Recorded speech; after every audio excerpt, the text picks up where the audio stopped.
So, good day, and thank you so much for coming. My name is David Braun. I'm a representative of United for Action, an advocacy group here in New York City, standing for a ban against hydraulic fracturing. Truly, there are literally hundreds of reasons not to do hydraulic fracturing, any one of which would be sufficient reason in and of itself not to proceed with this toxic and damaging practice. But we don't just have one of those reasons. We don't have 5 of those reasons. We have hundreds of reasons. Which begs the question why the Governor Cuomo and the DEC are moving forward with this practice and creating these regulations. Today we have assembled a number of speakers who will explore these reasons not to do hydraulic fracturing, and we'll discuss these more in depth. It is my great pleasure to introduce Eric Weltman, who will be the MC for today's press conference. Thank you. Thank you. My name is Eric Weltman, and I'm senior organizer with Food and Water Watch, a national consumer organization that is part of a growing movement in New York and across the nation against fracking. On behalf of our colleagues and allied organizations, I'm pleased to welcome you to today's press event. We are here today to send a message to Governor Cuomo. The Department of Environmental Conservation's proposed regulations do not protect New York from the dangers of fracking. And so we urge Governor Cuomo to reject the oil and gas industry's overblown claims about job creation. 99.974% of unemployed New Yorkers will remain out of work if fracking moves ahead in New York, according to a new Food and Water Watch analysis, while damaging our tourism and agriculture sectors. And we urge Governor Cuomo to stand up for the safety of our water, our air, and our food. Because in the final analysis, there are safer alternatives to natural gas, but there are no alternatives to water or air or food. We are joined at this press event, this hearing, and this afternoon's rally by a wide range of constituencies, voices, and concerns that together constitute a powerful movement against Governor Cuomo's drive to frack New York. We hope that Governor Cuomo is listening. And with that, I would like to introduce Senator Tony Avella, one of our champions in Albany and chief sponsor of legislation to ban fracking in New York.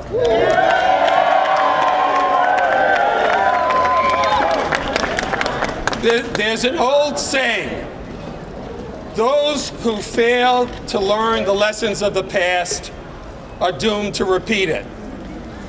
For generations, we poisoned our air. We poisoned our water and the ground. And it's taken billions of dollars to improve our water supply, to improve our air. But yet, here today in New York State, we're contemplating going back generations and possibly polluting our water supply by hydrofracking. We have to be literally insane to even contemplate this practice. We're here today to send a message to the governor. Wake up, Governor Cuomo. This is not going to provide the jobs. This is not going to provide the revenue. But what it will do is poison the water supply for 17 million New Yorkers. We need water to survive. Without water, we die. The chemicals in the hydrofracking process could contaminate the water supply in New York State forever because uranium and other radioactive sources are included in the hydrofracking process. My colleagues, my Democratic colleagues, 21 Democratic senators in the Senate have signed on to the ban bill. Assemblyman Colton has the ban bill in the Assembly. I believe there were 17 sponsors.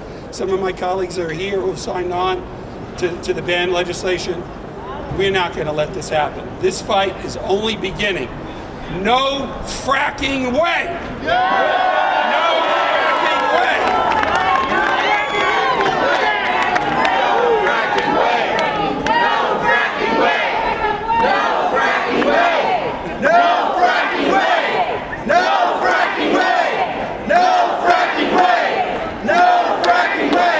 It is now my pleasure to introduce the Manhattan Borough President, Scott Stringer. Borough President has been a long-time critic of fracking, as featured in the film Gasland, and he was very instrumental in making this event happen. So we have a lot to be grateful to him for. Thank you. Thank you, everybody.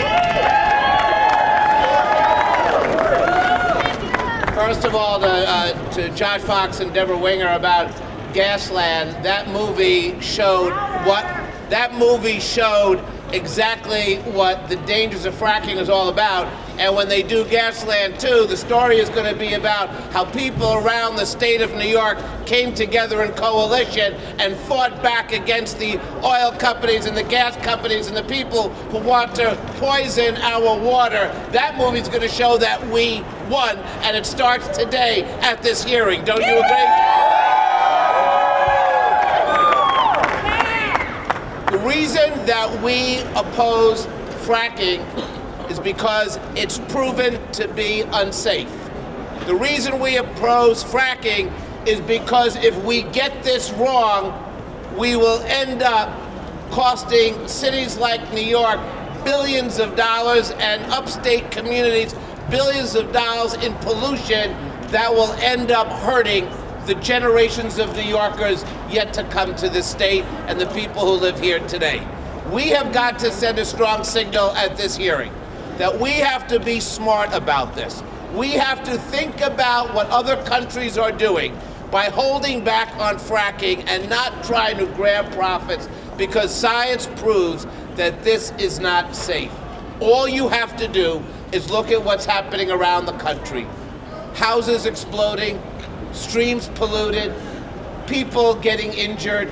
The truth of the matter is, this is the #1 environmental question facing the United States of America, and New York State should lead the environment community, not follow. That's what this hearing is about today.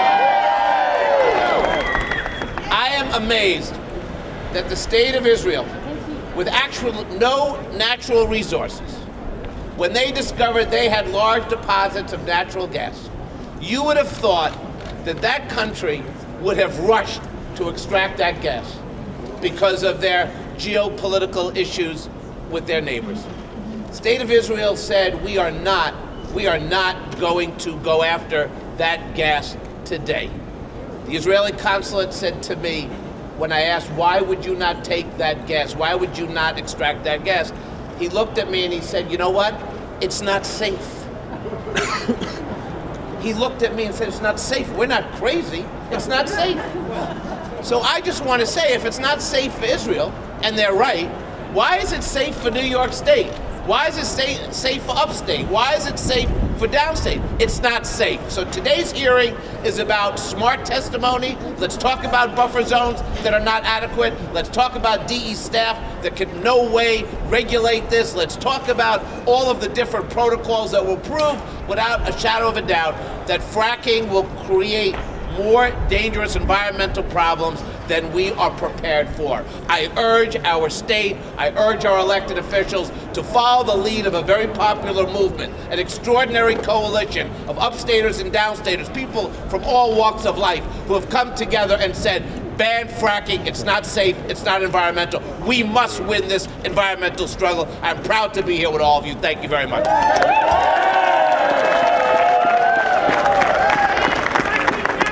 I'd now like to introduce my very own state senator, Senator Daniel Squadron, in whose district we're standing, and who's also an outspoken opponent of fracking. Thank you very much. Okay, first of all, welcome to my district. I'm glad to see so many people who care about our environment and our public health here in the 25th Senate District. Thank you for coming today. I want to thank my colleagues in government. I see Senator Carlucci, Senator Perkins, and Senator Vella, both of whom brought very nice scarves to the district. Thank you very much. Senator Kruger, Senator Duane, no scarf on Senator Duane today, sadly. Colleagues in the Assembly, a tie, which we appreciate. Of course, our great borough president, Scott Stringer, and so many great environmental groups and leaders. So, look, it's very clear. You know, throughout, since the Industrial Revolution, time and again, there's been some new great thing that's going to be the promise for jobs in the economy. Then a generation later, we say, boy, if only we had known then what we know now, we never would have done it. The costs of public health, the costs of the environment just simply aren't worth it. I fear that fracking today is that issue that a generation from now, too many folks are going to look back and say, boy, if only we had known then what we know now. Let's not let fracking be the mistake this generation makes for the next generation. Let's not let it be the mistake that we make for public health, for communities, for the environment today that we are sorry about for years into the future.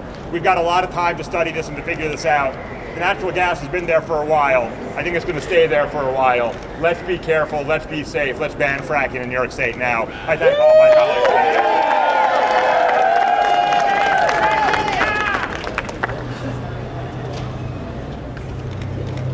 It's now my pleasure to introduce Councilman Jim Gennaro, Chair of the New York City's Council's Committee on Environmental Protection, and another longtime critic of fracking, as also featured in the film Gasland.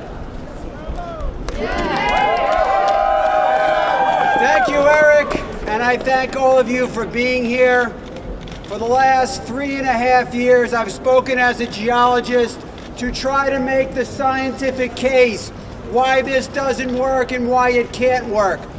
And in a way, I was naive enough to think that if we made the right scientific arguments, we would win the day. I think I was wrong. I still think we have to make the science, but this really is about politics. I don't think the Cuomo administration wants to listen to the science. And so the city put out $1 million report documenting how this is bad for our water supply, bad for any water supply. The Cuomo people did their own study and said, guess what? Our guys say you're wrong. And so that's how it's going to go.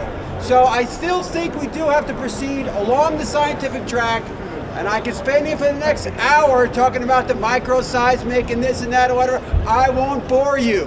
What you need to do is to make sure that Governor Cuomo understands. I think we have to etch into his bone marrow that this is going to be a political loser for him. This is the language that he understands. He's a political guy, so we have to give him a political hit. Everyone in this state has to send him the message that if this goes forward, this is going to be bad for his political future. And so I've done the science for 3.5 years. I'm still going to do the science, but we got to jump on the political track, and we got to jump on it hard, and it starts today, and it starts with all of you. Thank you for being here. God bless you all.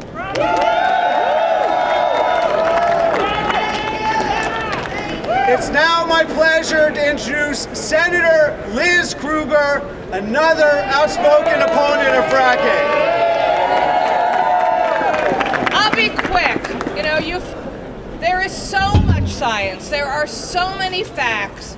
There are so many speakers here to explain, and inside at this hearing, that the science and the facts lead you to only one conclusion. We should not do hydraulic fracturing in New York State at this point in history. So Governor Cuomo was quoted saying, the decision should be made on the science and the facts. I'm waiting to see any studies saying it's okay to go forward other than those produced by the industry. There is endless research. Literally every single day something new is coming out about how dangerous this is, how many countries and states are reversing themselves and banning. Today we're hearing more and more about the risks of earthquakes on top of everything else we have learned. Not fracking, not New York State. Again, on the science, on the facts, the evidence is clear.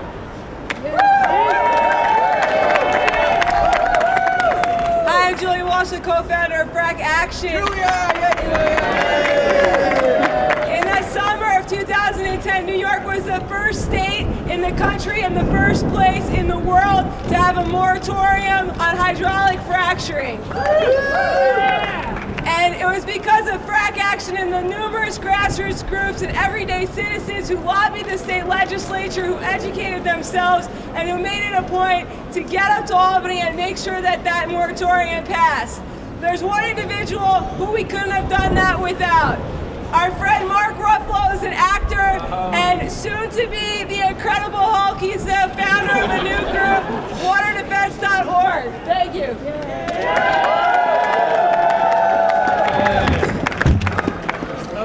Sorry. Good afternoon or good morning, wherever we are now. Good afternoon. You know, I want to raise an altogether different question here today. I want to ask, in the face of science, why we are wasting so much state money, time, and energy wallowing around in the radioactive muck pit of gas drilling when what this state needs and wants is renewable energy.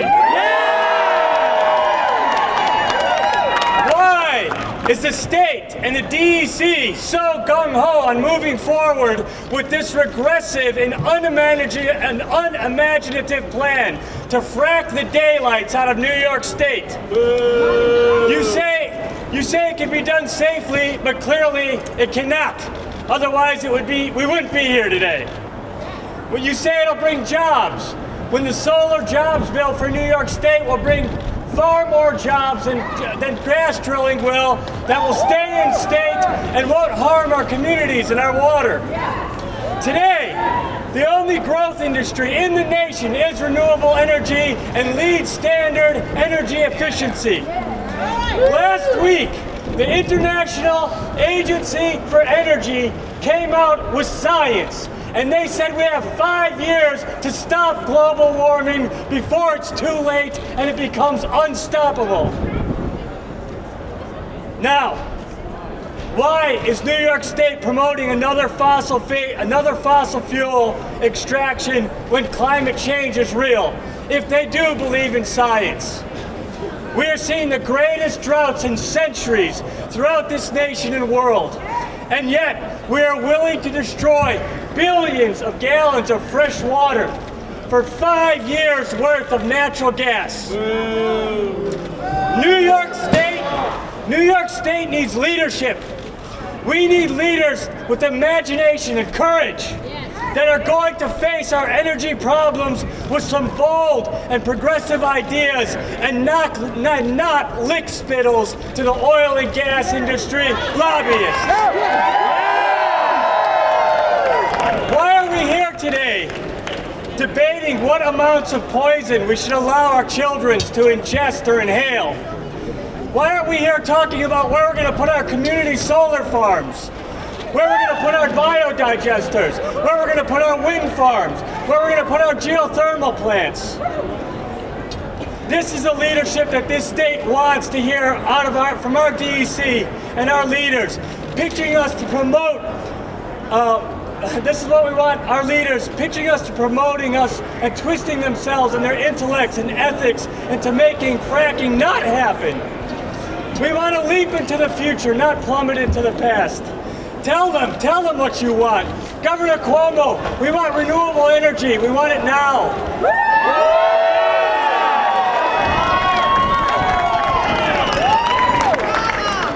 It is now my pleasure to introduce Deborah Winger,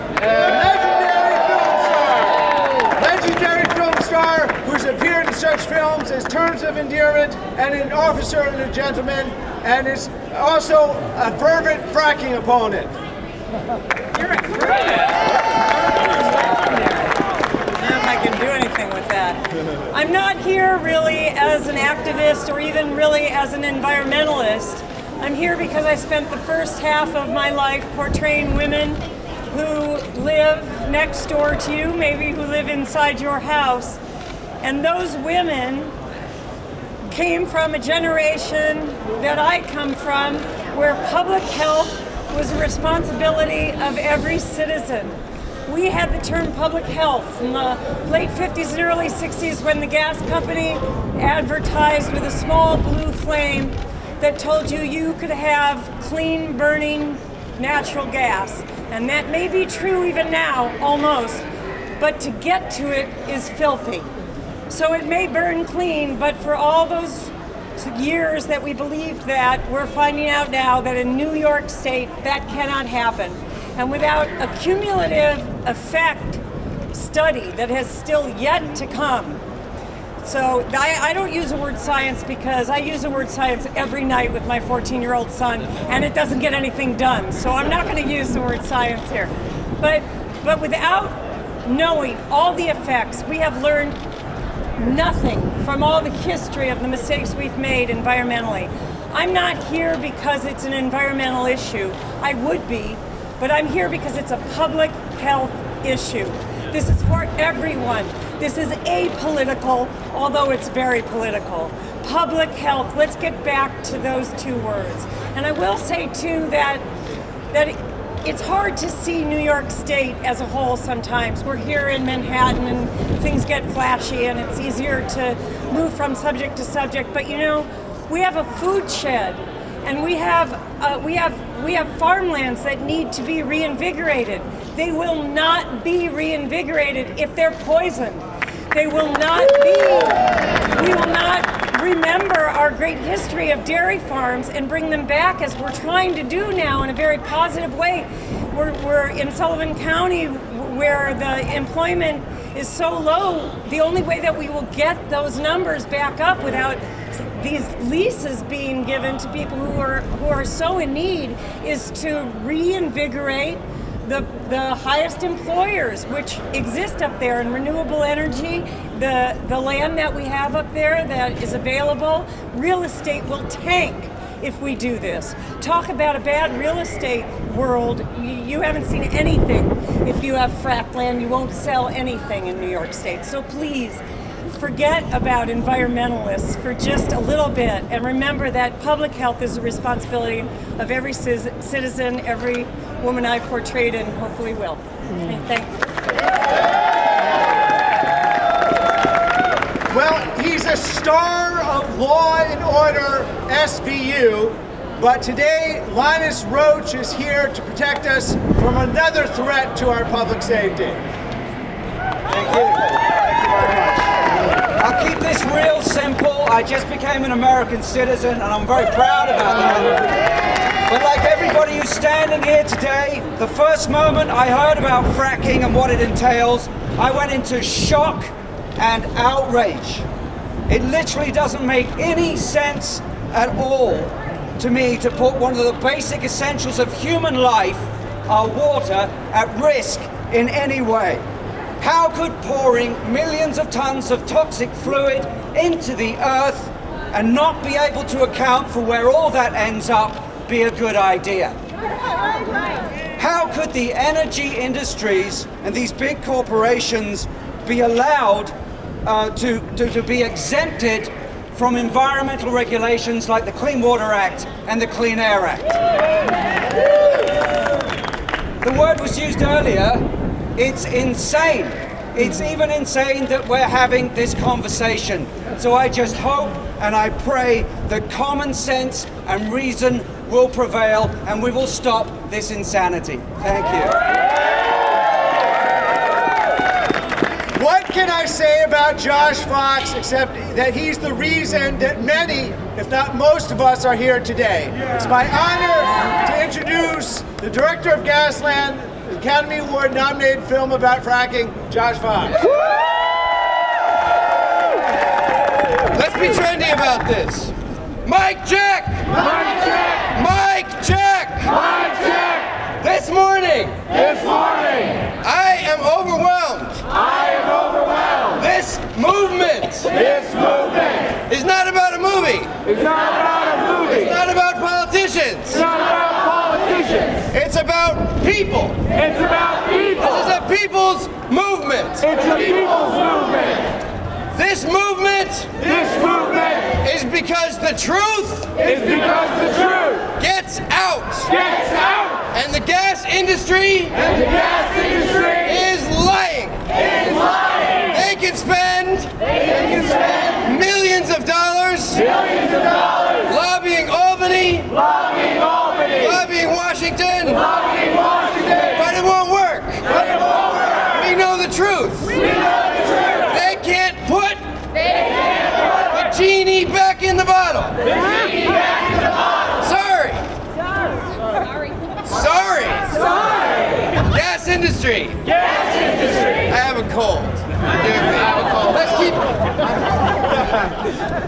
Any politician who believes in regulation, believes regulating this industry, will stop it from polluting our water, is dreaming, and is not supported by any evidence. The journalism, the science, the anecdotal evidence shows that everywhere a regulatory approach has been employed, has failed. It is political hubris to think regulation would work here. It won't work. This is a human rights struggle. This is not about the environment. This is about the gas industry and the governments that support them committing human rights violations across this nation. Any politician who endorses a plan to frack New York will be guilty of human rights violations. This is a people's movement. And we are moving. Thank you.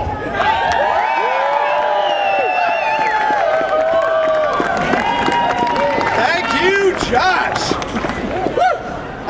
It's now my pleasure to introduce Sandra Steingraber, a widely respected biologist and writer, most recently author of Raising Elijah, and the winner of the Heinz Award for Environmental Leadership. And she's going to be joined by Laura Weinberg, president of the Great Neck Breast Cancer Coalition. Well, good morning, New York. My name is Sandra Steingraber, and I brought with me one of my heroes, Laura Weinberg, who works with the Long Island Breast Cancer Movement. And it's thanks to the women of Long Island who devoted money to breast cancer research that we know for a fact that air pollution causes breast cancer. That's what Laura and her colleagues have done for us. New York is home to thousands of cancer survivors, and I am one of them. We cancer survivors lead very expensive lives. Here's what I have on my personal calendar in the weeks to come. I have a colonoscopy scheduled, a cystoscopy, a renal ultrasound, urinalysis, and then I'll be waiting at the phone for the results from the cytology lab. I've been a cancer patient for 32 years. I've undergone 87 cystoscopes. I've undergone surgical menopause, countless MRIs, CT scans, and ultrasounds. I've logged so many hours in recovery rooms and paid so many bills that I don't even know. All these hours and bills reduce my productivity and add to spiraling healthcare costs. All of you pay healthcare premiums so I can be fixed from cancer. And it adds rocks to the pockets of our floundering economy. If I am lucky enough to live long enough, my complicated, high-maintenance medical life will then become a burden to our Medicare system, and that will be considered a triumph of cancer survival. For an individual person, cancer is the most expensive medical condition you can be diagnosed with. And here in New York, these costs are especially ruinous. When it comes to cancer incidence, New York is number 11 in the nation. Our cancer rates here are already significantly exceeding the national average. That's 103,000 New Yorkers a year who will hear the words, "the tumor is malignant." So I come today with a question. Why would we, in the name of economic development, open New York's borders to a carcinogen-dependent industry that threatens to add more data points to New York's cancer registry, and that demonstrably raises our risk via air pollution, which is a certainty with fracking, via water pollution, which is a near certainty with fracking? Why would we do that and increase the rate of the most economically expensive disease that can befall any of us? And I am not the only one asking. I had brought today a letter signed by more than 20 cancer advocacy organizations across the state of New York, from Buffalo to New York, including Lois Gibbs, including Fran Drescher's organization, Cancer Schmancer, groups representing women with breast cancer, men with prostate cancer, young people with cancer. And we're all saying in this letter to Governor Cuomo that we want this to stop. The legacy of New York is more than just our excess cancer rates, and we point this out in the letter.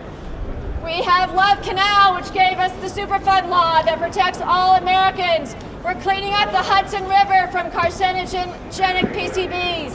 The Empire State Building is now the world's largest, tallest green building. We have a leadership role in New York in environmental justice. So why then would we pursue an energy system that flies in the face of all of this leadership? We, the cancer survivors of New York, have this message. The failure of the super committee to lower our debt does not make the Marcellus Shale less radioactive. The failure of Wall Street to meet their quarterly earning goals and generate jobs does not make less benzene and less formaldehyde flow out of the whaleheads and the condensers. And it's still wrong to build a jobs program on the back of an industry that raises the risk for asthma, cancer, and preterm birth.